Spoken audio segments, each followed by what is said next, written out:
My name is Shahir Syed, and my major is finance. And welcome to this tutorial on forecasting in Excel. Today we're going to use Excel's forecasting tools to predict future values based on historical data.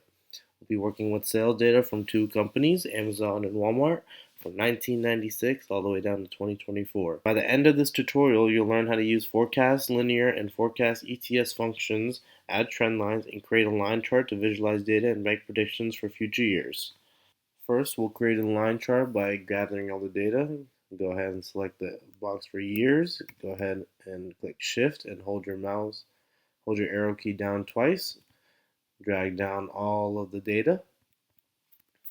And we're going to go to the Insert ribbon up top, and then we're going to go to the line chart. Go ahead and insert a line chart, and it will give you this. After the line chart has been dragged over the cell E1, I'm just going to go ahead and make this a little bigger.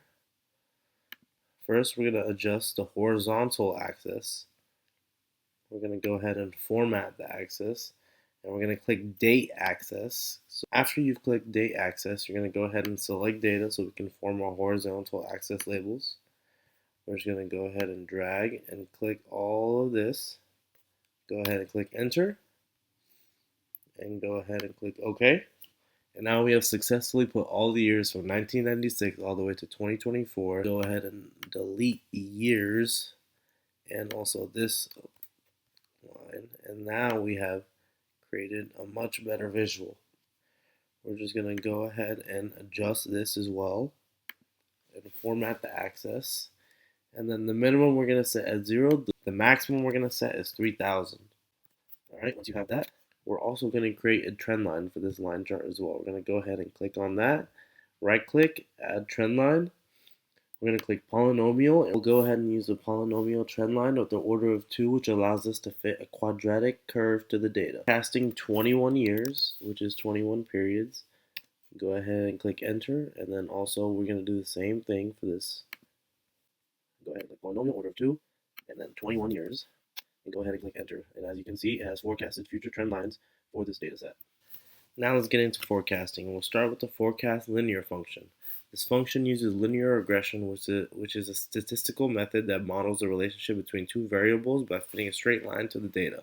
In Excel, we can use this forecast linear function to predict future values based on past data. Let's forecast Amazon sales for 2045 using the last 10 years of data in cell B33. I'm going to go ahead and click equal sign, and then forecast linear open parentheses the year 2045, and we're going to be collecting the data from cells B22 all the way down to B31. Also from A22 all the way down to A31. Go ahead and click enter, and now we've got our forecasted value. Go ahead and do the same equation right here. Forecast linear open parentheses 2045, and for this data set we'll be using the values from C22 to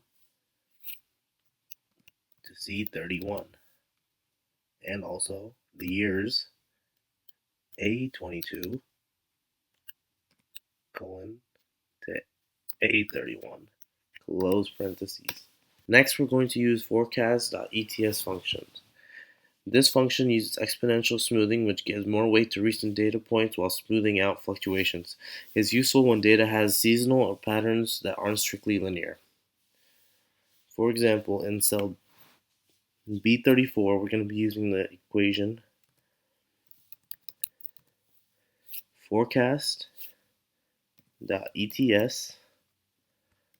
open parentheses 2045 comma B22 colon B31